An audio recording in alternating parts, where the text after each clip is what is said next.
What is the rationale behind the enactment of consumer protection act 1986? ఈ answer అమ్మా, ఈ answer ఇప్పుడు నేను ఈ క్వశ్చన్ చెప్పాను కదమ్మా, ఇప్పుడు ఈ క్వశ్చన్ చెప్పాను కదా, ఈ క్వశ్చన్ లో most important words and Telugu meanings ఇప్పుడు మీకు నేను చెప్తాను. ఆ తెలుగు మీనింగ్స్ మీకు వస్తే ఆ ఆన్సర్ మీకు ఈజీగా అర్థమైపోద్ది. ఆ ఆల్ వన్ లో ఆన్సర్ తాలూకా వొకాబులరీ నేను చెప్తాను తెలుగు మీనింగ్స్. కానీ ఏ మెటీరియల్ మీరు చదువుకున్నా మాక్సిమం ఈ వర్డ్స్ ఉంటాయి. సో ఈ వర్డ్స్ మీకు తెలిస్తే తెలుగు మీనింగ్ ఇంకా ఈజీగా ఆ ఆన్సర్ అర్థమైపోద్దు, క్లారిటీ అనేది మీకు వస్తుంది. టీచర్స్ కి అందరికి ఇది బాగా మీకు యూస్ అవుతుంది. ఓకేనమ్మా, థ్యాంక్ యూ. ఎనాక్ట్మెంట్ అంటే చట్టం.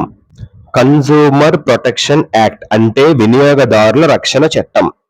కన్సూమర్ అఫైర్స్ అంటే వినియోగదారుల వ్యవహారాలు.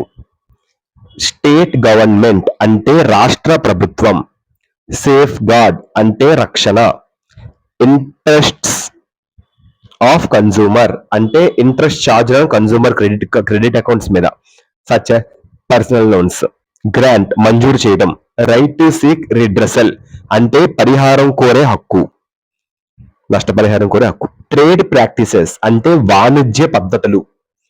ఎక్స్ప్లాయిటేషన్ అంటే దోపిడీ.